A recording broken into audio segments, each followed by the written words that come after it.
Welcome to Finding Noble, a podcast where we climb into the world of young people's mental health and where we provide support for the adults who support them. I'm your host, Carly Red. Welcome to another episode of Finding Noble. I'm here today with my co-host, Dr. Kevin Skinner. Hi, Carly.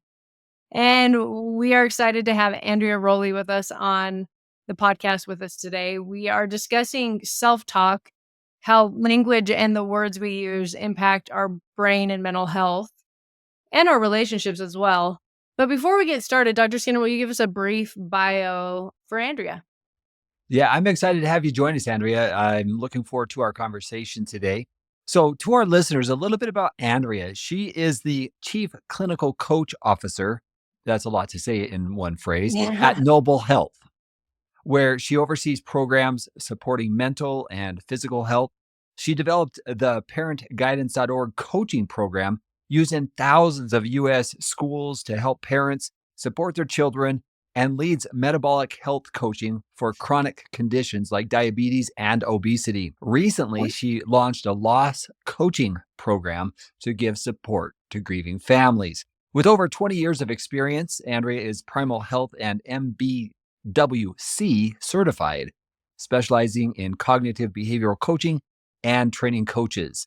Andrea, that's a lot you've done in the last 20 years. It is. I absolutely love this space. It is a passion of mine for sure. And I think it's awesome to add that she's a mom of 6 kids, right, Andrea?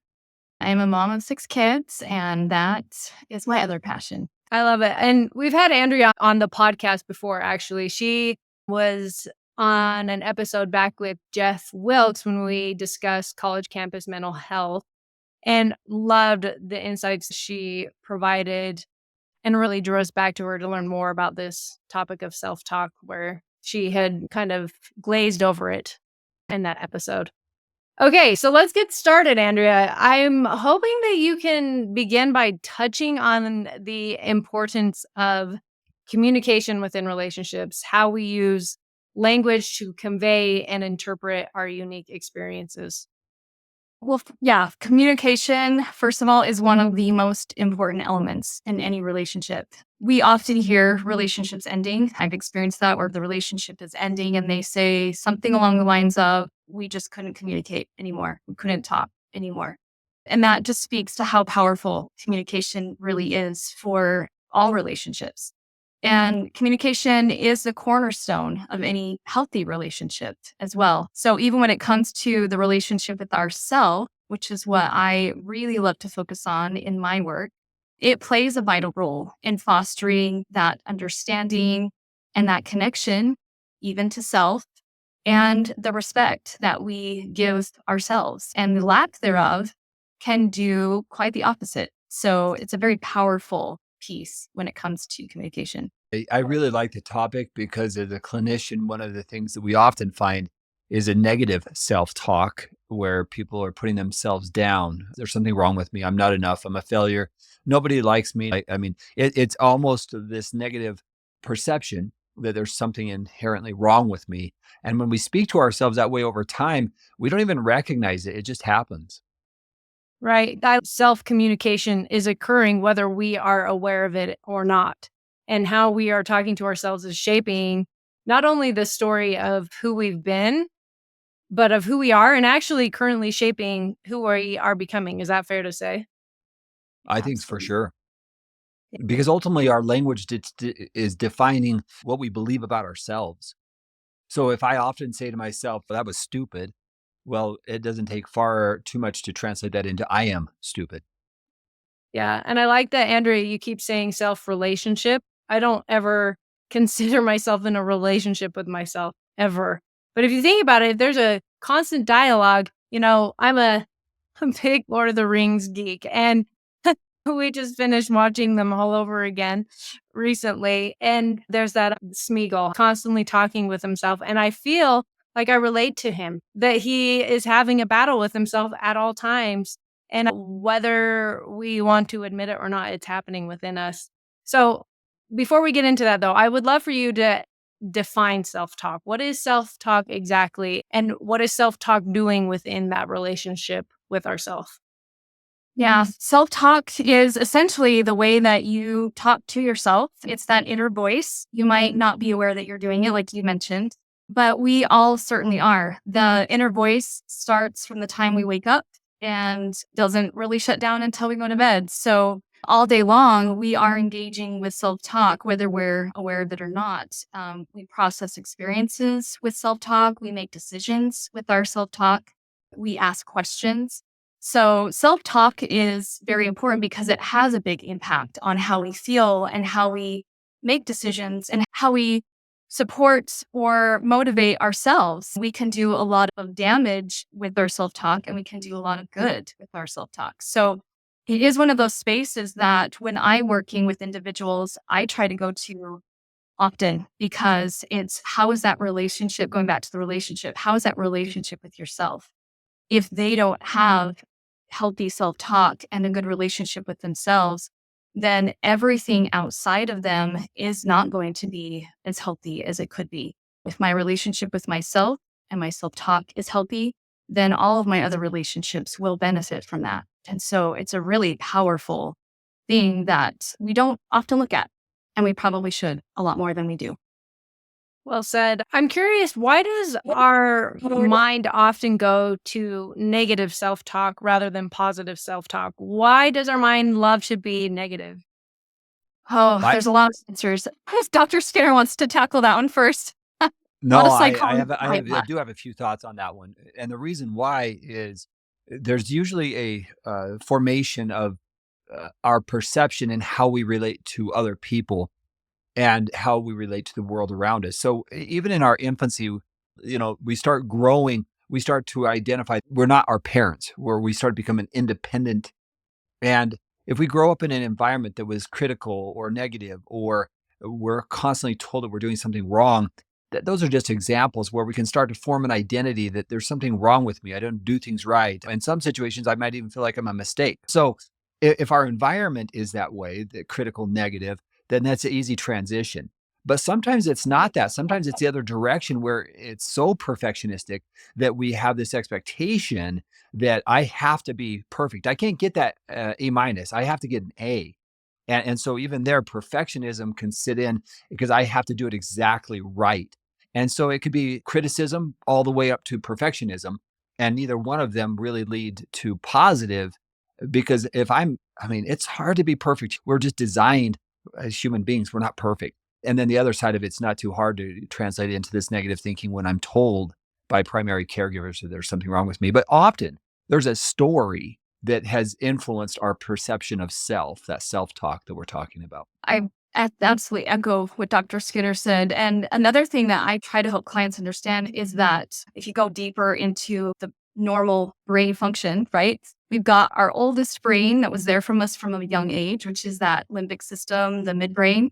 And then we develop, hopefully, a very well prefrontal cortex. And it happens later. That midbrain, though, is very centric in nature. It's very self-centered in nature. As children, you see how, like a 2-year-old, right? We call it the terrible twos because they are very self-centered and that brain is very centric to their body. And so when we are processing things, often it is that self-centeredness. And so when something goes wrong, a child, you'll see this instead of saying what a prefrontal cortex would say, which is, oh, this happened because XYZ, they kind of bring it to self. And it's, this happened because of me. Something about me made this happen. And so that center brain is great for fight, flight, freeze and getting things done. But it's also difficult in times where I'm now going to put myself in place of something that went wrong, something that I think didn't go the way I wanted it to. It must be about me. And so we'll see that negative self-talk start to develop from that place of, I must have made this go the way it went instead of prefrontal. That makes a lot of sense that we have these almost austere, critical thoughts to help us and to learn and to mature and to make changes where we need to make changes and modify where we need to modify. But over time, it seems like instead of just using that to make small shifts, it starts to turn almost acerbic, spurious thoughts sometimes where they're untrue thoughts to try to get us to change or to motivate or to tell ourselves a story of what happened from our standpoint without acknowledging, like you said, all the other factors playing into whatever may have happened in a certain situation, which I think is a great way to start or paying attention to our self-talk is seeing that maybe I don't have all the information and maybe this self-centric point of view that I'm looking at is not gracious enough and is not giving me the full picture. Absolutely. It comes back to curiosity, which is a huge factor here, getting curious about the situation, which in turn kind of spits us into that prefrontal cortex space of, what's really happening here? What maybe am I missing? Why did this happen? When you start asking yourself questions and getting curious rather than condemning yourself, I usually tell individuals replace condemnation with curiosity. Now you're kind of accessing that prefrontal cortex and looking at the bigger picture instead of staying in that mid space where it's all about you and it must be something you did wrong. It's good. I'm wondering maybe if both of you or either of you could give us examples of what negative self-talk sounds like or looks like, and then maybe kind of the process of shifting that. I would start with just simply saying that when we have negative self talk, you usually hear statements that are self depreciating. I'm stupid. There's something wrong with me. I'm not enough. Nobody likes me. I must be bad. And you hear that. Those are belief based statements that are really guided by a belief. And then that negative self talk is just a flow out of it. And so I make a mistake. I go into public and I make a fool of myself perception. And I say something dumb. And it's not hard for me to say, oh, I'm just don't have it. There's something wrong with me. People don't like me. I'm an embarrassment. But really, we backtrack to core times where they formed that belief. Usually there is a space where they form that belief, and it's usually an experience. And so from a clinical perspective, we're looking at when those originated, because I don't believe that we are born speaking to ourselves that we're flawed in some way. I think we're all Right. born with high self-worth and we believe in ourselves. And I believe that it's only through life's experiences that we begin to question our worth and our value. So part of the solution is actually getting to the root of who we actually are and evaluating some of the life experiences that have altered our self-perceptions, that negative self-talk that we're talking about. So part of the transition is actually looking at the roots of where we came to conclude that there's something inherently wrong or flawed with us. And I'll echo that. I mean, being able to go back and I call it updating because we have these programs, if you will. We're kind of old enough here to remember the MS-DOS and floppy disk stage, right? Of computers. And we have these programs and we never update them. And so I maybe have, again, as a child with not my full development of brain, have decided I'm not good at something or I'm whatever. And I carry that with me into adulthood. And I've seen adults carry those and they never update them. If I still had the same computer I had when I was 10, it would not be as good of the computer that I have now. If I had the same phone that I had at 10, I would have the long cord and it would work. But I can't check my email on it. I can't. So we can still use it, and people do. They keep those old mindsets. But if I updated it, how much more efficient could I be? How much more advanced could things be in my life? And that's exactly what it is with those mindsets. When they update those, now I can process things differently. I can see things differently. And it just opens up a whole new world if I will update that mindset. But a lot of people carry it into their adult lives and don't even update it. And if we were to add to that curiosity that you mentioned earlier, Andrea, there is a sense of mindlessness. In other words, I don't even question what I think or what I feel about myself just because it's been with me for so long, that updating that you're talking about. So the way that we actually update that is actually to be curious, to gain more insight into what we're thinking, why we're thinking it. So the curiosity is really a good step there, followed by at times recognizing the memories or the experiences that go where we kind of cemented that core negative belief. Something's wrong with me. I'm flawed. I'm stupid. And then what we can do from there is, again, there's a lot of different potential treatments for it from a therapist perspective. Like we can do eye movement desensitization, deep and reprocessing, EMDR. We can help with those negative core beliefs Sometimes through cognitive behavioral therapy, there's a lot of effective strategies. Just because we have a thought, for example, in CBT, doesn't mean that it's an accurate thought. And that's sometimes a new thought to people. It's like, why do I accept that as a truth? And so you can use a cognitive behavioral approach, CBT, to help confront or to challenge some of those negative thoughts. So those are just some of the strategies that can be used in the transition. I like Michael Singer and Eckhart Tolle, and they talk about sitting back in the seat of self and watching your thoughts go by, almost as if they were clouds or something, and paying attention to what they are. I guess this falls into mindfulness camp a little bit and meditation, but instead of passing judgment, and I know you talk a lot about this, Andrea, instead of attaching judgment to the thought, whether it's a good thought or a bad thought, and all these subjective connotations within the thought, to be more objective about it, to say, oh, that's interesting, that's passing by, or that's interesting that this is floating past my brain. And the one thing that I have really picked up from Eckhart Tolle that I love is he talks about looking at it with an eye of humor, almost at your ego or whatever's coming across your path. And even situations where maybe you've said something stupid at the grocery store, like in your example, Dr. Skinner, and you come home and you think, why did I say that? Or I wish I would have said this differently. I constantly wish I had that rewind button where I could just go back, go back, go back. I want to redo. But instead, having humor, a little bit of laughter, like, oh man, there I was again, trying to say something witty and fun, and I ended up putting my foot in my mouth. And instead of taking that deeply inside of our person and who we are and our worth, just almost laughing at it, like, oh man, that was silly. Next time I'll know to say something different, or next time I'll try something else. Instead of this fixed mentality of what we do and what we say and what we think is exactly who we are, when that is not true. Yeah. Well, have you ever wondered about this? At least I do. The questions I have, how do we get to the point where we actually say to ourselves, you're so stupid? I mean, think Right. about it. I mean, how do we get to that place? I'm so stupid. And even what does it even mean? If we're looking at the words that we're using, how do we even draw that type of a conclusion? And then the other part of it, what does it do for us? To say, I'm so stupid to self, there's no benefit.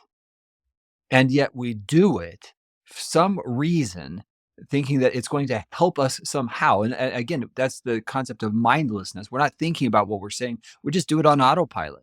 Because if we really stopped and listened to ourselves, we'd be like, what am I even saying? Right. And to piggyback off of that, this is venturing into an area which I absolutely love to venture with individuals, which is the relationship with self. Why do we do that to ourselves? And yet, kind of going with what Carly just said, if somebody else, friend of mine, said something silly, we'd both laugh at it, we'd walk away, and it would be kind of a running joke that we would have for a period of time. But when I do it, I beat myself up, I hold it over my head for a long time. And so we have to look at the relationship we have with ourselves. What does that relationship look like? I often ask individuals, if you took the relationship with yourself, how you respond to yourself, how you talk to yourself, and you put it out here and it was a person, would you be friends with that person?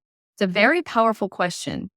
And a lot of times they're like, no. And really the answer I often get is I would avoid that person at all costs, because they're constantly telling me that I'm not doing enough, that I'm not good enough. I mean, if you think about that, being around somebody like that, you would be like, how do I get away from that person as fast as possible? How Yeah. do I What if, avoid? right? The toxic person is you. How do you do Right. that? And that's the Like for question. How do yourself. you avoid somebody when it's your own self? And this is where I see a lot of individuals. How do you avoid yourself? How do you separate from yourself? And we see people do that. They separate with addiction. They separate with self-harm. They separate themselves with themselves because I'm not comfortable with me. So I've got to find a way to numb out. I've got to find a way to separate myself from myself.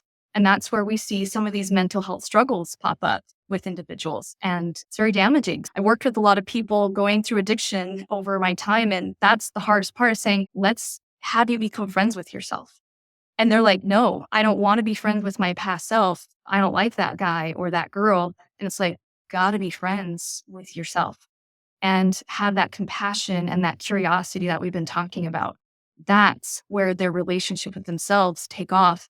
and the relationship with themselves now becomes a healthy one, and the addictions and all those things start to become healed because their relationship with themselves is healing. They don't need to escape. That's fascinating. When we pause and develop a relationship with self, it's like a self-analysis of how we speak and how we think and listening to our own thoughts, listening to our own emotions. And that kind of deep insight really can help us change the dialogue, the internal dialogue. Recently, I was running a group and an individual who had been in recovery for about 40 plus months. He said something that I find often in people in the recovery process. He said, I actually like myself. I look in the mirror. I like what I see. I like what I feel. I like what I'm thinking about myself. It's a different feeling on this side of it. And you hear it, you see it, their body language. Because if you watch the body language of somebody who has negative self talk, it too speaks volumes. And somebody who's confident, they're more likely to have eye contact. They're more likely to be present with you. And you see it, you sense it, you feel it. In contrast with when we're beating the crap out of ourselves with our own negative thoughts, eye contact, the body language, it's all different. So it's not just the words we're saying, it's actually the whole entire message our body is sending out into the universe. That's a beautiful story. I hadn't thought about that it's showing up in our bodies as well. A couple different researchers talk about how when we speak to ourselves in the second and the third person, that we're actually better able to speak positive thoughts and have positive self-talk. Can either of you speak to that at all? By saying, hey, Carly, give yourself a break. That was hard. Almost like you would your best friend. Yeah, it definitely improves your relationship to self. Our brains don't decipher the difference between another person and ourselves doing that. And so it's like someone else saying, hey, good job. It feels good. And then we have that reassurance. Similarly, when things don't go well, being able to say, okay, what did I learn from this? That's a very powerful piece to just say, yes, I don't like this. Yes, this is not fun, but what am I learning from it? Oftentimes we avoid them or we get upset that they're happening, but really being able to step back and say, and be honest. I am all about honesty. I don't think we need to silver line everything. So this is not fun. I don't like this. I don't like that so-and-so is hurting me. But what am I learning from it? I'm learning to have a heart. I'm learning to have boundaries. And so being able to, within self, also learn from the experiences that you're having instead of beating yourself up for being in those situations can be very powerful. And when we do that, we begin to have, as you mentioned earlier, the phrase, I really like it, self-compassion. If we really look at and break down words, and which we're using here, the way we speak to ourselves, the word compassion is being with suffering. And that's what compassion is. So when we are with suffering and it's with our own suffering, that is a beautiful thing. When we are with our own suffering, the way we see ourselves, the way the challenges, the adversity in a positive way, when that shifts, it becomes a beautiful thing. It's this form of self-love that's not a prideful or arrogant. It's a way of, I contribute, I matter. I'm a person I'm lovable. And that when you see that kind of a shift into somebody who's had chronic negative self-talk, you begin to see somebody with their lights turn on. They begin to, what I say, return back to their true self, the true self. It's a powerful experience to see people develop that love of self, that self-compassion. And when I see individuals who don't have that, they struggle to set boundaries for themselves because they don't feel like they are worthy of boundaries. They are afraid of what other people will think, right? But when they start having that internal self-love and self-compassion, they realize I do matter and it's okay for me to set this boundary and to deserve to be treated differently. Whereas before they might think, well, do I deserve to be treated well? So that goes back to, again, if I let myself beat myself up, I'm going to let other people beat me up. If I don't, then I'm going to have better boundaries of not letting other people do that. I feel like this is really important for parents, especially because although I really want to talk about helping our children develop positive self-talk, I think beginning with parents and acknowledging that most of our inner dialogue is usually condemning and negative, that shift to compassion, self-compassion for a parent to learn to acknowledge, hey, this is a difficult thing I'm trying to do right now. And I didn't handle it perfectly, but my intentions were good. And I'm trying my best. So next time, this is what I want to do instead. Again, when you have a shift from a negative self-talk, the next time you experience that, you have a new way of thinking. A few years ago, I was doing an interview with Dr. Joseph Ledoux, and a very interesting interview. He's a neuroscientist, and he was talking about how we create new neural pathways in the brain. And one of the things he talked about is when we feel stuck or trapped, if we do something different, act different, think different, we actually start to create a new neural pathway. And so once you start having that awareness and you think of the possibility that maybe that thought isn't correct, the next time you encounter that, if you pause and think, oh, wait, I've been through this in a different way, you have developed a possibility of a new neural pathway that I'm not that way, that maybe I am a person who is of value and of worth. And now you've created a new opportunity for the brain to see and experience something different. Absolutely. It's so easy for us as parents to take on all the things, right? My Yeah. child is not doing well. It must reflect me as a parent, right? I must not be a good parent.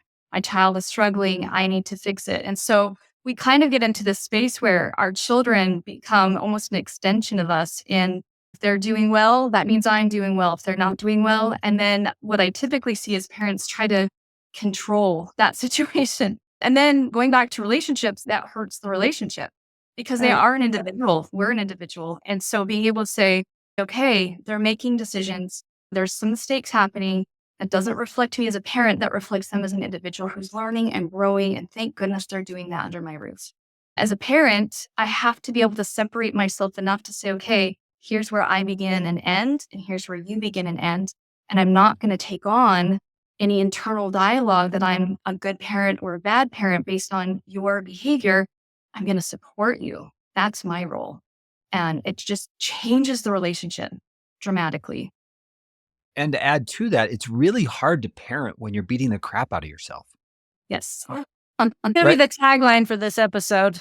That's a good one. It's really hard to parent when you're beating the crap out of yourself. That's good. But let me expound on that. So you go to the grocery store and your child's throwing a temper tantrum, and you already think that you're a bad parent. And now everybody's watching you and they're judging you, thinking, oh my gosh, look at that parent. Look at that child, out of control child. And if I'm beating myself up, the criticism that I'm feeling, accurate or inaccurate, is already decided. I've already concluded that I'm a failure as a parent and everybody now knows it. In contrast, you could have the neighbor lady she's 85 years old and she's been through that with her own children. And she looks at you with so much compassion and comes up and says, I've been there too, sweetheart. You're doing just fine. Almost out of shock, it would take that person out of that mindset and like, what just happened here? Right. But if I don't believe it, I think, oh, she's just saying that. And that's the power of the negative thoughts. So I could counter that negative belief with love and kindness and validation. You're doing just fine. But if my belief is that's not true, I'm going to continue living with that negative belief and I'm going to discount that validation of my goodness because I don't believe it. Yeah, we do that, right? We validate the belief that we've created and everything that gives evidence to that belief we latch onto, and everything that discounts that belief we let go, which is really harmful for us. I think one of the things when I've tried to shift from negative self-talk to positive self-talk, I think of, do you remember Brio trains? Like the wooden train. My brother was really into Thomas the Train. We had all the Thomas the Trains and my kids loved Thomas the Train. But I picture my brain like a Thomas the Train track, and it just is just on the same track over and over and over again. And I have to almost imagine myself picking up the train from one set of tracks and going to a new one and think, I'm going to start a new track over here on a different part of my brain because this one's wearing me down and I'm tired of it and it's not helping me. So it almost is like a physical adjustment inside my brain where I think, okay, I'm going to think something different. I'm going to think something new here. And for whatever reason, that really helps me to visualize it and actually do it. Being mindful is a really powerful part of all of what we're talking about today. It's just learning to change up those patterns. Our brains are amazing, but they're kind of lazy. They love patterns. And so sometimes it'll just run on autopilot. This is what we do. This is how we treat ourselves. So when we're learning to change that relationship with ourselves, we have to be very mindful and we have to really stop and say, how am I talking to myself? When I'm talking to my children, I don't say, I'll ask them how they're doing, but my biggest question is, how do you speak to yourself? How is the conversations with yourself going? Are they positive and uplifting and encouraging, or are they negative and disparaging? So I want to hear more about that because for me, that is the most important thing that's happening in their lives. If they tell me how they're doing, it might be like, I'm fine. It's good, right? You get those little answers from kids. But when I say, how is the conversations? How is the language within yourself? It's a whole different conversation. It's okay, well, I did beat myself up a little bit yesterday. Okay, what happened with that? What can you learn from that? Instead of beating yourself up, what could you learn from that? So now we're teaching them to be mindful themselves. But if I want my kids to do it, I have to do it too. So learning Right. to kind of catch myself. Okay, how am I talking to myself? How is the language inside of myself going? It's very important to check on that every so often. Are there any other Well, tips that you guys want to offer to stop negative self-talk? I see that you One, have a couple right here, Andrea, that I'm looking at. But go ahead, yeah, Dr. I'll Spencer. I'll let Andrea go first. Okay. Yeah, just practice. I love the word practice because we often think when we do something, it has to be done perfectly. But I would say practice makes better. Just practice thinking good things about yourself. When I'm working with somebody who struggles, I have them write down 10 things they love about themselves every day. And it's hard. I've had some individuals say the eye opening thing for them is they're like, it's so easy for me to rattle off things I don't love. But it was a very eye-opening for me to realize that it's hard for me to find things I do love. Going back to that relationship, how do we change that relationship? So we're looking at the positive. So practicing that, identifying your strengths as part of your self-talk and accept compliments of what you've achieved. That's hard for some people to do. Accept the compliment, say thank you. If a friend was here and someone was complimenting them, I would never be like, no, she's not that at all. But we do that to ourselves. No, I'm not. What you're saying is not true. So learn to say thank you and accept compliments. Look and think and act in positive ways. Really try to find that positivity and the good things that are happening. And then surround yourself with positive and optimistic people. It's very hard to shift those patterns if we're surrounded by negativity. It makes it harder to do that. So finding those people who are more positive and saying, okay, I need to incorporate that into my own life. But really checking that relationship. I can't say it enough. I am a huge advocate of relationship to self. So checking that relationship often, don't let that relationship go on autopilot. Be very intentional with the relationship that you have with yourself. How am I talking to myself? How am I treating myself? Look at all of the things that are happening within that relationship and get very curious about what's going well and maybe what needs to be adjusted a little bit. But doing that often, doing it regularly. All great ideas. One of my favorites is actually to bump into the resistance. It's a phrase we use. What I actually do is I say, okay, I want you to identify one of the more common negative statements. I'm stupid. And now I want you to think to yourself, what's the opposite? What would you prefer to believe about yourself? Other than I'm stupid, what would you prefer to believe? I'm smart or I'm good enough. And I say, okay, now I want to bump into that. I want you to say it out loud. I want you to say it out loud. I'm enough. And now what we're doing is we're bumping into that statement that's exactly the opposite of I'm stupid. And usually you get a physiological response where it's almost like, ugh, that doesn't feel true to me. So when I say I'm enough and I have them say I'm enough, you actually get a visceral response, a physical response, because it doesn't feel congruent with the way they've been speaking with themselves for years.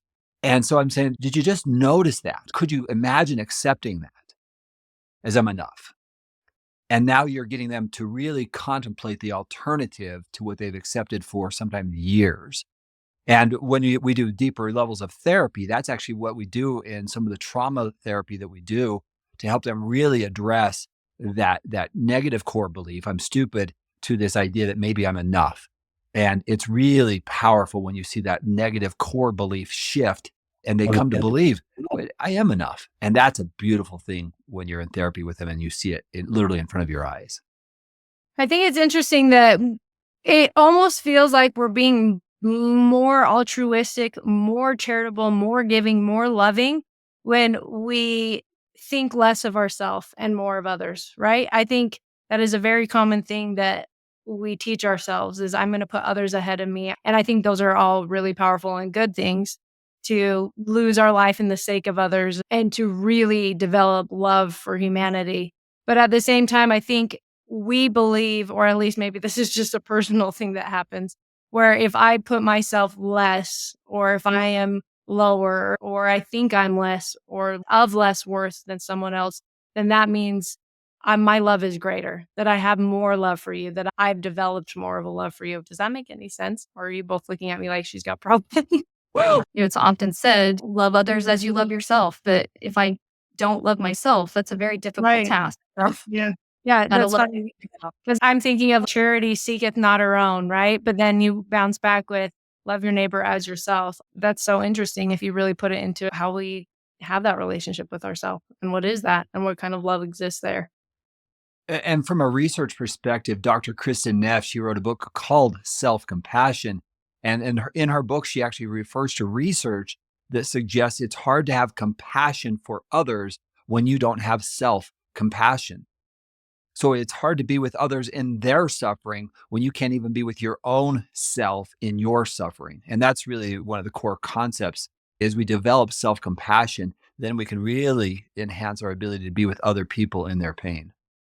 That's so good because I do find myself, if I've had to go through something hard and didn't receive a lot of compassion or help or support, and I had to use a lot of pump up self talk that's not super healthy, like you're not good if you can't get through this on your own. And when someone else is going through that same thing, I think you can figure this out. I had to do it alone. You have to do it alone. But it's so true. If I had self compassion, if I had been more compassionate towards self, it's a lot more natural to reach out to someone going through something difficult and care. Before we finish, I'd love to end with how do we shift to positive self talk from negative self talk? But more importantly, what is the research behind positive self talk and how can that shape our worldview of ourselves and the world around us? I'm going to tell you some of my favorites. Really, it's not as complex as it feels. For years and years, when we've been beating ourselves up, it doesn't take much for us to start this new neural pathway that I mentioned earlier. And some of my favorite strategies, it's not fake it till you believe it or fake it till you make it mindset. That's not what I'm talking about because I think that's actually more of a facade. It's actually quite the opposite. It's believe it and then it changes. And so what we begin to do is we begin to shift our core beliefs. And that's why when we work with people in therapy, one of the things that we consistently find is that transition. And I'm sure that in your coaching too, Andrea, when people shift their beliefs, it's like a domino effect. Instead of thinking I'm stupid and I feel like I'm enough, all of a sudden it's like, not only am I enough, but I can have this conversation and I can help this person and I can interact in ways that are helping people because I am present. I'm not letting these negative thoughts continually guide me or influence me. That's the shift that we're talking about. And it's actually like going and being a research project to ourselves. That's really what we're doing is we're being our own research project. And when we begin to challenge those things and look at them and explore them, it's actually fun because then you start to see who you really are. And to our listeners, I say this to you and I say it to your children. You are enough. You are good enough. You do matter. You are lovable. You're not stupid. And if you hear me saying that, can you accept it or does your body resist it? If it resists it, then really listen to what we've talked about today, practice it and see what happens. I love that. And you hit on something that I also absolutely agree with too, which is looking at the patterns. We talked about those mindsets, those processes, if you will, that we keep with us, those mindsets that we bring with us from childhood, and we never get curious about them and update them. Let's update some of those patterns. What do you typically do? How do you typically respond with yourself? And how can we respond differently? So I grew up in a space where anger was bad and love is good, right? So we kind of label things good, bad. And then when I went through something difficult, I was like, oh no, I'm angry. I must be bad, right? So we can label things very wrongly. And I had to learn, and I teach other people to really get curious about their anger. Anger is not bad. It gives us energy to set boundaries. It gives us what we need in order to understand the situation and why we need certain boundaries in our life. What's wrong here? What's not going well? So getting curious about the things that we label and say, okay, maybe it's not bad. Maybe I need to learn from it. Maybe I need to grow from it. So shaking up those patterns and the labels that we give to those things can really do some good on developing that positivity and understanding of what we're going through and how we feel about ourselves. I'm curious if either of you have any suggestions with our own children. I'm thinking about all the different personalities in each one of my children. And you have some that definitely will wear their emotions on their sleeve. And there's a lot of big emotions, but then others who are more laconic, that are quieter and less vocal about how they're feeling. And I think it's tempting to assume that they are not experiencing as much emotion when perhaps their self dialogue is rampant and maybe even more distressed than we recognize. I remember going on a walk with a really good friend and me saying something to the effect of, I just really admire how calm you are all the time. You seem so zen. You seem so cool. And I feel like I'm all over the place and everybody can sense what I'm feeling. And she remarked, if you only knew what was happening underneath, you would want to light my brain on fire. It is so heavy and so much, and the thoughts that I'm experiencing constantly. And she's like, and it's so drains my energy so persistently. And so I don't have the energy to be loud. I thought, oh, how interesting. So going back to our own children, what things can we do as parents to notice, maybe when their relationship with self might be heavy and hurtful? And also, what can we do to teach positive self talk and positive self relationship? Something that comes to mind is the iceberg effect. We all see the iceberg effect in each other, and we have our own iceberg effect. People see what's on the top, and then there's a whole lot of things going on underneath. And so, as a parent, we do see the tip of the iceberg in all of our kids. And sometimes that might be, like you said, there's a lot of emotion there, but what's underneath that emotion? What's happening under that iceberg? With the ones who seem calm and collected, what's happening under that surface? And so, really being able to dig a little deeper with their kids is very powerful. And so, like I said, instead of how are you doing, which would be kind of the top of the iceberg type of question, it's how are you talking to yourself? How are things going in your day to day life? Is there anything that's difficult for you or anything you're excited about? Like really going deeper. That takes a little bit more time as a parent. And so maybe making sure that we carve out that time. So when our kids respond, instead of kind of taking it and getting defensive, saying, wait a minute, that was a response. What's happening under the surface? What's going on deeper? Yeah, and I would just add to that, I really like a concept of attunement, being attuned to self and being attuned to our children, being attuned to our environment.